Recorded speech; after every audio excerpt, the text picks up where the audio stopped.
नमस्कार विद्यार्थी मित्रांनो, मी सुवर्णा मगर आपल्या सर्वांचा स्पर्धा अभ्यास या यूट्यूब चॅनलवरती स्वागत करते. विद्यार्थी मित्रांनो, आज आहे 2 एप्रिल. तर आपल्या डेली करंट अफेअर्सच्या सिरीजमधील काही महत्त्वाचे करंट अफेअर्स आज आपण अभ्यासूया. चला तर मग आजच्या व्हिडिओला सुरुवात करूया. फर्स्ट क्वेश्चन आहे, भारतीय लष्कराचे उपप्रमुख कोण बनले आहेत? तर भारतीय लष्कराचे उपप्रमुख बनलेले आहेत धीरज सेठ. पर्याय क्रमांक 4 बरोबर आहे. लेफ्टनंट जनरल धीरज सेठ यांनी 1 एप्रिल 2026 रोजी भारतीय लष्कराचे उपप्रमुख म्हणून पदभार स्वीकारलेला आहे. त्यांनी लेफ्टनंट जनरल पुष्पेंद्र पाल सिंह यांची जागा घेतलेली आहे. लेफ्टनंट जनरल पुष्पेंद्र पाल सिंह यांची पश्चिम कमांडचे प्रमुख म्हणून नियुक्ती करण्यात आलेली आहे. त्यामुळेच त्यांच्या जागी आता भारतीय लष्कराचे उपप्रमुख म्हणून धीरज सेठ यांची नियुक्ती करण्यात आलेली आहे आणि त्यांनी पदभार स्वीकारलेला आहे. धीरज सेठ हे यापूर्वी पुणे येथील दक्षिणी कमांडचे general officer commanding in chief म्हणून कार्यरत होते. त्यांची नियुक्ती 1986 मध्ये भारतीय लष्कराच्या चिलकती दलात म्हणजेच आर्म्ड कॉर्प्समध्ये झालेली होती. ते खडकवासला येथील राष्ट्रीय संरक्षण प्रबोधिनीचे माजी विद्यार्थी आहेत. त्यांच्या उत्कृष्ट सेवेबद्दल त्यांना परम विशिष्ट सेवा पदक, उत्तम युद्ध सेवा पदक आणि अतिविशिष्ट सेवा पदक देऊन सन्मानित करण्यात आलेले आहे. या नियुक्तीमुळे ते उपेंद्र द्विवेदी यांच्या नंतर लष्करातील दुसऱ्या क्रमांकाचे सर्वोच्च अधिकारी ठरलेले आहेत. तर बघा, लष्कराचे प्रमुख कोण आहेत? उपेंद्र द्विवेदी. आणि त्यांच्यानंतर दुसऱ्या क्रमांकाचे सर्वोच्च अधिकारी कोण ठरलेले आहेत? तर आता भारतीय लष्कराचे उपप्रमुख धीरज सेठ. नेक्स्ट आहे, माझं गाव आरोग्य संपन्न गाव ही योजना कधीपासून राबवण्यात येत आहे? तर या प्रश्नाचे योग्य उत्तर आहे पर्याय क्रमांक 1 एप्रिल 2026 पासून. 1 एप्रिल 2026 पासून माझं गाव आरोग्य संपन्न गाव हे राज्यव्यापी अभियान संपूर्ण महाराष्ट्रामध्ये सुरू करण्यात आलेले आहे. बघा, हे जे अभियान आहे हे संपूर्ण महाराष्ट्रामध्ये सुरू करण्यात आलेले आहे. कधी सुरू करण्यात आलेले आहे? तर 1 एप्रिल 2026 पासून. या अभियानाला महाराष्ट्र राज्य मंत्रिमंडळाने मंजुरी दिली असून ग्रामीण आरोग्य व्यवस्था अधिक सक्षम करणे हा त्याचा मुख्य उद्देश आहे. हे अभियान 1 एप्रिल 2026 ते 31 मार्च 2027 या कालावधीमध्ये राबवण्यात येणार आहे. बघा, या अभियानाचा कालावधी कोणता असणार आहे? तर 1 एप्रिल 2026 ते 31 मार्च 2027. या योजनेसाठी सुमारे 80.75 कोटी रुपयांच्या निधीची तरतूद करण्यात आलेली आहे. या अभियानाचा उद्देश काय आहे? बघा, तर ग्रामीण भागातील नागरिकांना त्यांच्या उंबरठ्यावर दर्जेदार आरोग्य सुविधा उपलब्ध करून देणे हा या अभियानाचा उद्देश आहे. अभियानाचे नाव काय आहे? माझं गाव आरोग्य संपन्न गाव. स्वच्छ पाणी, स्वच्छता आणि सामाजिक जनजागृतीच्या माध्यमातून प्रतिबंधात्मक आरोग्य सेवेला प्रोत्साहन देण्यात येणार आहे. गावांना रोगमुक्त आणि स्वयंपूर्ण बनवणे हा या अभियानाचा महत्त्वाचा हेतू आहे. या अभियानांतर्गत ग्रामपंचायतींच्या विविध निकषांवर मूल्यांकन करण्यात येणार आहे.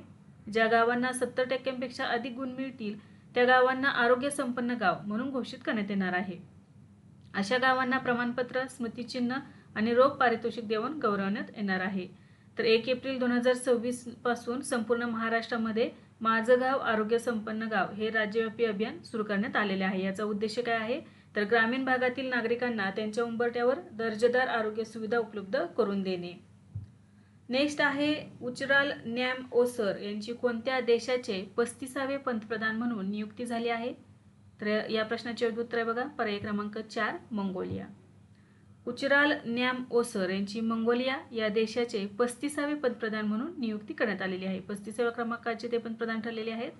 त्यांची नियुक्ती कधी करण्यात आलेली आहे? बघा, तर 30 मार्च 2026 रोजी मंगोलियाच्या संसदेने त्यांच्या नियुक्तीवर शिक्कामोर्तब केलेले आहे. ते मागील 9 महिन्यातील मंगोलियाचे हे तिसरे पंतप्रधान ठरलेले आहेत. 9 महिन्यामध्ये हे तिसरे पंतप्रधान ठरलेले आहेत. राजकीय अस्थिरता आणि आर्थिक अडचणींमुळे त्यांच्या पूर्ववर्ती जहांदशातर गोम्बोजाव यांनी राजीनामा दिल्यानंतर त्यांची निवड करण्यात आलेली आहे. राजकारणात येण्यापूर्वी ते टिमॉन या नावाने ओळखले जाणारे हिप-हॉप कलाकार म्हणजेच रॅपर होते. 39 वर्षीय उचराल यांनी यापूर्वी डिजिटल विकास आणि दळणवळण मंत्री म्हणून काम केलेले आहे. पंतप्रधान होण्यापूर्वी ते संसदेचे अध्यक्ष तसेच सत्ताधारी मंगोलियन पीपल्स पार्टीचे प्रमुख होते. त्यांनी नोकरशाही कमी करणे, आयातीच्या किमती स्थिर ठेवणे आणि राजकीय एकता प्रस्थापित करण्याचे आश्वासन दिलेले आहे. तर बघा, उचराल न्याम ओसर हे मंगोलियाचे 35वे पंतप्रधान ठरलेले आहेत. नेक्स्ट आहे, अलीकडेच कोणत्या शहराला झोपडपट्टीमुक्त करण्यासाठी हिंदू हृदय सम्राट बाळासाहेब ठाकरे नागरी लोककल्याण अभियान सुरू करण्यात आले आहे? तर या प्रश्नाचे योग्य उत्तर आहे पर्याय क्रमांक 3 मुंबई. तर बघा, हे जे अभियान आहे कोणते अभियान आहे? हिंदू हृदय सम्राट बाळासाहेब ठाकरे नागरी लोककल्याण अभियान 30 मार्च 2026 रोजी सुरू करण्यात आलेले आहे. महाराष्ट्र सरकारने हे अभियान सुरू केलेले आहे. हे अभियान शिवसेना प्रमुख बाळासाहेब ठाकरे यांच्या जन्मशताब्दी वर्षानिमित्त जाहीर करण्यात आलेले आहे. या अभियानाची घोषणा उपमुख्यमंत्री एकनाथ शिंदे यांनी केलेली आहे. या अभियानाचा मुख्य उद्देश काय आहे तर मुंबई शहर झोपडपट्टीमुक्त करणे आणि नागरी भागातील पायाभूत सुविधांचा दर्जा सुधारणे. या अंतर्गत मुंबईतील झोपडपट्टी पुनर्विकास प्रक्रियेला गती देऊन नागरिकांना अधिक सुरक्षित आणि सुसज्ज घरे उपलब्ध करून देण्यात येणार आहेत. पुनर्वसन योजनेअंतर्गत लाभार्थ्यांना पूर्वीच्या 180 किंवा 225 चौरस फुटांच्या घराऐवजी 300 चौरस फुटांच्या सदनिका देण्यात येणार आहेत. किमान 50 एकर क्षेत्रफळ आणि 51% अधिक झोपडपट्टी असलेल्या मोठ्या क्लस्टर्सच्या पुनर्विकासावर विशेष भर देण्यात येणार आहे. नेत्रम तंत्रज्ञान आणि उपग्रह डेटाच्या मदतीने नवीन झोपडपट्ट्या किंवा अनधिकृत बांधकामे होऊ नयेत यावर लक्ष ठेवले जाणार आहे. या अभियानांतर्गत राज्यातील महानगरपालिका आणि नगरपालिकांना निधी देऊन शिक्षण, आरोग्य, स्वच्छता आणि पर्यावरण या क्षेत्रात सुधारणा करण्यात येणार आहेत. विशेषतः मराठी शाळांच्या पायाभूत सुविधा सुधारण्यासाठी निधीचा मोठा भाग वापरणे बंधनकारक करण्यात आलेले आहे. महिलांच्या आरोग्यासाठी विशेष उपाययोजना, आरोग्य केंद्रांचे आधुनिकीकरण आणि सॅनिटरी पॅड वेंडिंग मशीन बसवण्यावर भर देण्यात आला आहे. स्वच्छता, पर्यावरण संवर्धन आणि स्थानिक पर्यटन वाढवण्यासाठी विविध उपक्रम राबवले जाणार आहेत. या अभियानासाठी सुमारे 539 कोटी रुपयांची तरतूद करण्यात आलेली आहे. तर बघा, 30 मार्च 2026 रोजी महाराष्ट्र सरकारने हिंदू हृदय सम्राट बाळासाहेब ठाकरे नागरी लोककल्याण अभियान सुरू केलेले आहे आणि याचा मुख्य उद्देश आहे मुंबई शहर झोपडपट्टीमुक्त करणे आणि नागरी भागातील पायाभूत सुविधांचा दर्जा सुधारणे. नेक्स्ट आहे बघा, 2026चा एबल पुरस्कार कोणाला जाहीर झाला आहे तर या प्रश्नाचे योग्य उत्तर आहे पर्याय क्रमांक 2, गर्ड फाल्टिंग्ज. मार्च 2026 मध्ये Norwegian academy of science and letters यांनी 2026च्या एबल पुरस्कारांची घोषणा केलेली आहे. 2026चा एबल पुरस्कार जर्मन गणितज्ञ गर्ड फाल्टिंग्ज यांना प्रदान करण्यात आलेला आहे. बघा, कोणाला देण्यात आलेला आहे तर जर्मनचे गणितज्ञ गर्ड फाल्टिंग्ज यांना 2026चा एबल पुरस्कार कोणी दिलेला आहे? Norwegian academy of science and letters यांनी. गर्ड फाल्टिंग्ज यांना अंकगणितीय भूमिती या गणितातील महत्त्वाच्या शाखेत केलेल्या उत्कृष्ट संशोधनासाठी हा पुरस्कार देण्यात आलेला आहे. त्यांनी दीर्घकाळ प्रलंबित असलेल्या मॉडेल संकल्पना सिद्ध केली असून ती पुढे फाल्टिंग्ज प्रमेय म्हणून ओळखली जाऊ लागली. त्यांनी सर्ज लँग यांच्या डायफॉन्टाईन संकल्पनांशी संबंधित समस्यांवरही महत्त्वपूर्ण काम केलेले आहे. गर्ड फाल्टिंग्ज हे जर्मनीतील बॉन येथील मॅक्स प्लांक गणित संस्था येथे संचालक म्हणून कार्यरत आहेत. गर्ड फाल्टिंग्ज यांना यापूर्वी 1986 मध्ये वयाच्या 32व्या वर्षी फिल्ड्स पदक प्रदान करण्यात आले होते. त्यामुळे ते गणितातील एबल पुरस्कार आणि फिल्ड्स पदक हे दोन्ही प्रतिष्ठित सन्मान मिळवणाऱ्या मोजक्या गणितज्ञांपैकी एक ठरलेले आहेत. या पुरस्काराची रक्कम 7.5 दशलक्ष नॉर्वेजियन क्रोनर म्हणजे सुमारे 7 लाख अमेरिकन डॉलर इतकी आहे. 26 मे 2026 रोजी नॉर्वेची राजधानी ओस्लो येथे या पुरस्कारांचा अधिकृत वितरण सोहळा आयोजित करण्यात येणार आहे. 2025 साली हा पुरस्कार जपानचे गणितज्ञ मसाकी काशिवारा यांना प्रदान करण्यात आला होता. एबल पुरस्कार याला गणितातील नोबेल पुरस्कार असेही समजले जाते आणि हा पुरस्कार 2026 मध्ये कोणाला देण्यात येणार आहे? गर्ड फाल्टिंग्ज यांना. नेक्स्ट आहे, अमेरिकेत कोविड-19चा कोणता प्रकार वेगाने पसरला आहे तर याचे योग्य उत्तर आहे पर्याय क्रमांक 3, BA 3.2. मार्च एप्रिल 2026 मध्ये कोविड-19चा BA 3.2 हा नवीन प्रकार अमेरिकेत वेगाने पसरलेला आहे. या प्रकाराला सिकाडा असे टोपण नाव देण्यात आलेले आहे. सिकाडा या कीटकाच्या नावावरून हे नाव देण्यात आलेले आहे कारण हा प्रकार काही काळ सुप्त राहिल्यानंतर पुन्हा वेगाने सक्रिय झालेला आहे. हा प्रकार प्रथम 2024 मध्ये आढळला होता आणि नंतर काही काळ हा निष्क्रिय राहिलेला होता. सध्या हा प्रकार अमेरिकेतील किमान 29 राज्यांमध्ये आढळून आलेला आहे. सांडपाणी सर्वेक्षणाद्वारे या प्रकाराचा वाढता प्रसार दिसून येत आहे. हा प्रकार ओमिक्रॉनचा उपप्रकार आहे. या प्रकारामध्ये 70 पेक्षा अधिक उपपरिवर्तन आढळलेली आहेत. या उपपरिवर्तनांमुळे हा प्रकार शरीराच्या रोगप्रतिकारक शक्तीपासून बचाव करू शकतो अशी तज्ज्ञांनी चिंता व्यक्त केलेली आहे. नेक्स्ट क्वेश्चन आहे बघा, पंतप्रधान नरेंद्र मोदी यांनी केन्स सेमिकॉनच्या ओसॅट प्लांटचे उद्घाटन कोठे केले आहे? OSAT outsource semiconductor assembly and test. तर या प्लांटचे उद्घाटन कोठे केले आहे तर याचे योग्य उत्तर आहे पर्याय क्रमांक 2, सानंद या ठिकाणी. पंतप्रधान नरेंद्र मोदी यांनी 31 मार्च 2026 रोजी केन्स सेमिकॉनच्या ओसॅट प्लांटचे उद्घाटन गुजरात राज्यातील अहमदाबाद जिल्ह्यातील सानंद या ठिकाणी केलेले आहे. ओसॅटचा लॉंग फॉर्म काय? Outsourced semiconductor assembly and test. या प्रकल्पातील सेमीकंडक्टर प्रकल्प आहे. प्रकल्पासाठी सुमारे 3,300 कोटी रुपयांची गुंतवणूक करण्यात आलेली आहे. या प्लॅनची दररोज सुमारे 60 ते 63 लाख चिप्स उत्पादन करण्याची क्षमता आहे. येथे तयार होणाऱ्या चिप्सचा वापर कशासाठी करण्यात येणार आहे बघा, तर इलेक्ट्रॉनिक वाहने, ऑटोमोबाईल, ग्राहक इलेक्ट्रॉनिक्स आणि टेलिकॉम क्षेत्रात केला जाणार आहे. या प्रकल्पात प्रगत इंटेलिजंट पॉवर मॉड्यूल्सचे उत्पादन केले जाणार आहे. मायक्रॉन नंतर सानंद येथे सुरू झालेला हा दुसरा मोठा सेमीकंडक्टर प्रकल्प आहे. याआधी मायक्रॉनचा सेमीकंडक्टर प्रकल्प या ठिकाणी सुरू झालेला होता आणि आता हा दुसरा सेमीकंडक्टर प्रकल्प आहे. या प्रकल्पामुळे सुमारे 5,000 पेक्षा अधिक प्रत्यक्ष व अप्रत्यक्ष रोजगार निर्माण होण्याची अपेक्षा आहे. नेक्स्ट आहे, नुकत्याच पार पडलेल्या मियामी ओपन टेनिस 2026 स्पर्धेचे विजेतेपद कोणी पटकावले? तर याचे योग्य उत्तर आहे पर्याय क्रमांक 1, जॅनिक सिन्नर. मियामी ओपन टेनिस 2026 स्पर्धा 15 ते 29 मार्च 2026 दरम्यान अमेरिकेतील फ्लोरिडा येथील हार्ड रॉक स्टेडियममध्ये आयोजित करण्यात आली होती. पुरुष एकेरी प्रकारात इटलीच्या जॅनिक सिन्नर यांनी विजेतेपद पटकावलेले आहे. तर त्यांनी चेक प्रजासत्ताकच्या जिरी लेहेका यांचा पराभव केला. महिला एकेरी प्रकारात बेलारूसच्या आर्याना साबालेंका यांनी विजेतेपद मिळवले. त्यांनी अमेरिकेच्या कोको गॉफ यांचा पराभव केलेला आहे. पुरुष दुहेरी प्रकारात सिमोन बोलेली आणि अँड्रिया वावासोरी यांनी विजेतेपद पटकावले. तर महिला दुहेरी प्रकारात केट्रिना सिनियाकोवा आणि टेलर टाउनसेंड यांनी विजेतेपद मिळवलेले आहे. तसेच बघा, जॅनिक सिन्नर आणि आर्याना साबालेंका या दोघांनीही इंडियन वेल्स आणि मियामी ओपन या दोन्ही स्पर्धा जिंकून सनशाईन डबल पूर्ण केला आहे. जॅनिक सिन्नर हा सनशाईन डबल पूर्ण करणारा 2017 मध्ये रॉजर फेडरर नंतरचा पहिला पुरुष खेळाडू ठरलेला आहे. तसेच जॅनिक सिन्नर हा इंडियन वेल्स आणि मियामी ओपन हा संपूर्ण स्पर्धांमध्ये एकही सेट न गमावता सनशाईन डबल पूर्ण करणारा इतिहासातील पहिला पुरुष खेळाडू ठरलेला आहे. आर्याना साबालेंका हिने मियामी ओपनचे विजेतेपद राखले असून ती सनशाईन डबल पूर्ण करणारी जगातील 5वी महिला खेळाडू ठरलेली आहे. नेक्स्ट आहे, विली वॉल्श यांची कोणत्या कंपनीचे नवीन CEO म्हणून नियुक्ती झाली आहे? विली वॉल्श. तर या प्रश्नाचे योग्य उत्तर आहे पर्याय क्रमांक 3, इंडिगो.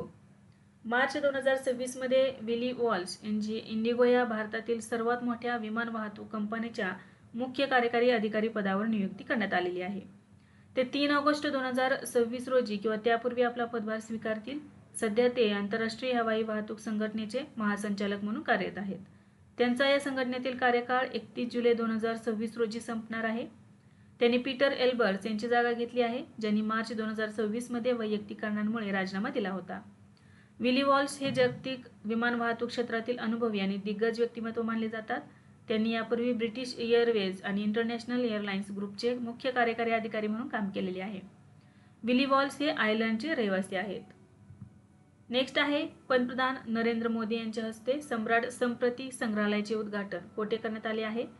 सम्राट संप्रती संग्रहालय. तर याचे उद्घाटन कोठे करण्यात आलेले आहे? तर बघा, या प्रश्नाचे योग्य उत्तर आहे पर्याय क्रमांक 1, कोबा, गांधीनगर, गुजरात. गुजरात राज्यातील गांधीनगर येथील कोबा या ठिकाणी पंतप्रधान नरेंद्र मोदी यांनी 31 मार्च 2026 रोजी भगवान महावीर जयंतीच्या मुहूर्तावर गुजरातच्या गांधीनगरमधील कोबा तीर्थ येथे सम्राट संप्रती संग्रहालयाचे उद्घाटन केलेले आहे. हे जे संग्रहालय आहे, हे संग्रहालय श्री महावीर जैन आराधना केंद्र या ठिकाणी स्थित आहे. या संग्रहालयाला सम्राट संप्रती यांच्या नावाने समर्पित करण्यात आलेले आहे. सम्राट संप्रती कोण होते बघा, तर हे सम्राट अशोक यांचे नातू असून जैन धर्माचे महासंरक्षक होते. या संग्रहालयामध्ये एकूण 7 भव्य दालने तयार करण्यात आलेली आहेत. संग्रहालयात सुमारे बघा, येथे प्राचीन हस्तलिखित 2000हून अधिक दुर्मिळ वस्तूंचा संग्रह करण्यात आलेला आहे. तसेच प्राचीन हस्तलिखिते, दगडी व धातूंच्या मूर्ती तसेच जुनी नाणी प्रदर्शित केली आहेत. हे संग्रहालय आधुनिक ध्वनी दृश्य तंत्रज्ञानाने सुसज्ज करण्यात आलेले आहे. या संग्रहालयाचा मुख्य उद्देश जैन धर्माचा वारसा, अहिंसा आणि भारतीय संस्कृतीचा प्रसार करणे हा आहे. या संग्रहालयाची स्थापना जैन आचार्य श्री पद्मसागर सुरीजी महाराज यांच्या संकल्पनेतून आणि प्रयत्नातून करण्यात आलेली आहे. नेक्स्ट क्वेश्चन आहे, अमेरिकेचे राष्ट्राध्यक्ष डोनाल्ड ट्रम्प यांनी कोणत्या बेटाविरुद्ध कारवाई करण्याचा इशारा दिला आहे? तर याचे योग्य उत्तर आहे बघा पर्याय क्रमांक 4, खार्ग बेट. अमेरिकेचे राष्ट्राध्यक्ष डोनाल्ड ट्रम्प यांनी इराणच्या खार्ग बेटावर कारवाई करण्याचा इशारा दिलेला आहे. खार्ग बेट हे इराणच्या किनारपट्टीजवळ पर्शियन आखातात स्थित आहे. हे छोटे बेट इराणच्या किनारपट्टीपासून सुमारे 28 किलोमीटर अंतरावर आहे. हे बेट इराणच्या एकूण कच्च्या तेल निर्यातीपैकी सुमारे 90% निर्यातीसाठी अत्यंत महत्त्वाचे केंद्र मानले जाते. याला इराणच्या अर्थव्यवस्थेची जीवनरेखा मानली जाते. डोनाल्ड ट्रम्प यांनी इराणला होर्मुझ सामुद्रधुनी व्यापारासाठी खुली करण्याचा इशारा दिलेला आहे. तसेच युद्धविराम करारावर लवकर स्वाक्षरी न केल्यास खार्गबेट उद्ध्वस्त करण्याची किंवा ताब्यात घेण्याची धमकी देण्यात आलेली आहे. डोनाल्ड ट्रम्प यांनी 30 मार्च 2026 रोजी इराणला 6 एप्रिल 2026 पर्यंतची अंतिम मुदत दिलेली आहे. खार्गबेटासोबतच इराणमधील वीज प्रकल्प, तेल विहिरी आणि पाणी शुद्धीकरण प्रकल्प यांनाही लक्ष्य करण्याचा इशारा देण्यात आलेला आहे. हे बेट खोल पाण्याने वेढलेले असल्यामुळे मोठे तेलवाहू जहाज येथे सहजपणे येऊ शकतात. या बेटावरील कोणतीही कारवाई झाल्यास जागतिक तेल पुरवठ्यावर परिणाम होऊन तेलाच्या किमती वाढण्याची शक्यता वर्तवण्यात आलेली आहे. नेक्स्ट क्वेश्चन आहे, मिन ऑंग हाइंग कोणत्या देशाचे राष्ट्रपती झाले आहेत? तर या प्रश्नाचे योग्य उत्तर आहे पर्याय क्रमांक 2 म्यानमार. मिन ऑंग हाइंग यांची म्यानमार या देशाचे राष्ट्रपती म्हणून नियुक्ती करण्यात आली आहे. 30 मार्च 2026 रोजी म्यानमारच्या संसदेने त्यांची राष्ट्रपती म्हणून निवड केली. 2021 मध्ये झालेल्या लष्करी उठावानंतर ते म्यानमारचे लष्करी प्रमुख म्हणून सत्तेत होते. राष्ट्रपती पद स्वीकारताना त्यांनी लष्करी गणवेश सोडून नागरी राष्ट्रपती म्हणून पदभार स्वीकारला. त्यांच्या राष्ट्रपतीपदामुळे लष्कर प्रमुख पद रिक्त झाल्याने ए विन ऊ यांची नवीन लष्कर प्रमुख म्हणून नियुक्ती करण्यात आली. 2021च्या लष्करी उठावात आंग सान सू की यांना सत्तेवरून हटवण्यात आले होते. म्यानमारमध्ये राष्ट्रपतीची निवड संसदेच्या दोन्ही सभागृहांच्या संयुक्त प्रक्रियेद्वारे केली जाते. नेक्स्ट आहे, जपान ग्रँड प्रिक्सचे विजेतेपद कोणी जिंकले आहे? तर याचे योग्य उत्तर आहे बघा पर्याय क्रमांक 4 किमी अँटोनेली. इटालियन फॉर्म्युला 1 ड्रायव्हर किमी अँटोनेलीने जापनीज ग्रँड प्रिक्स जिंकलेली आहे. यापूर्वी अँटोनेलीने चायनीज ग्रँड प्रिक्स देखील जिंकली होती. वयाच्या 19व्या वर्षी तो फॉर्म्युला 1 इतिहासातील सर्वात तरुण चॅम्पियनशिप लीडर ठरलेला आहे. म्हणजेच काय तर गुणतालिकेत अव्वल स्थानी असलेला खेळाडू ठरलेला आहे. नेक्स्ट आहे, उत्कल दिवस केव्हा साजरा केला जातो? याचे योग्य उत्तर आहे पर्याय क्रमांक 1 एप्रिल रोजी. ओडिशा राज्याची स्थापना 1 एप्रिल 2036 रोजी झालेली होती. त्यामुळे हा दिवस ओडिशा राज्यात उत्कल दिवस म्हणून साजरा केला जातो. 1 एप्रिल हा दिवस. 1920च्या दशकाच्या सुरुवातीला मधुसूदन दास, उत्कलमणी गोपाबंधू दास आणि फकीर मोहन सेनापती यासारख्या प्रमुख नेत्यांनी स्वतंत्र राज्याची मागणी केली होती. त्यांच्या प्रयत्नांमुळे 1 एप्रिल 1936 रोजी ब्रिटिश सरकारने ओडिशाला बिहार आणि ओरिसा प्रांतापासून अधिकृतपणे वेगळे केले. 2026 मध्ये ओडिशानं आपल्या स्थापनेची 90 वर्षे पूर्ण केली आहेत. नेक्स्ट आहे, चंद्रिका प्रसाद संतोखी हे कोणत्या देशाचे माजी राष्ट्रपती होते ज्यांचे नुकतेच निधन झाले? तर याचे योग्य उत्तर आहे पर्याय क्रमांक 2 सुरिनाम. चंद्रिका प्रसाद संतोखी यांचे 30 मार्च 2026 रोजी वयाच्या 67व्या वर्षी निधन झालेले आहे. ते सुरिनाम या देशाचे माजी राष्ट्रपती होते. त्यांनी 2020 ते 2025 या कालावधीत सुरिनामचे 9वे राष्ट्रपती म्हणून कार्य केलेले आहे. त्यांनी 2005 ते 2010 या काळात न्याय आणि पोलीस मंत्री म्हणूनही काम केले होते. ते भारतीय वंशाचे होते आणि त्यांच्या पूर्वजांचे मूळ बिहार राज्याशी संबंधित होते. म्हणजे बिहारमधील त्यांचे पूर्वज जे होते ते बिहार राज्याचे होते आणि ते बिहारमधून सुरिनाम येथे स्थलांतरित झालेले होते. 2021 मध्ये त्यांनी राष्ट्रपतीपदाची शपथ संस्कृत भाषेमध्ये घेतलेली होती. त्यांच्या कार्याबद्दल त्यांना 2023 मध्ये प्रवासी भारतीय सन्मान पुरस्कार देण्यात आलेला होता. तर बघा 30 मार्च 2026 रोजी वयाच्या 67व्या वर्षी चंद्रिका प्रसाद संतोखी यांचे निधन झालेले आहे आणि ते सुरिनाम या देशाचे माजी राष्ट्रपती होते. विद्यार्थी मित्रांनो, आज आपण काही महत्त्वाचे करंट अफेअर्स अभ्यासले. यासारखेच नवनवीन व्हिडिओ पाहण्यासाठी चॅनलला लाईक करा आणि सबस्क्राईब करायला विसरू नका. धन्यवाद.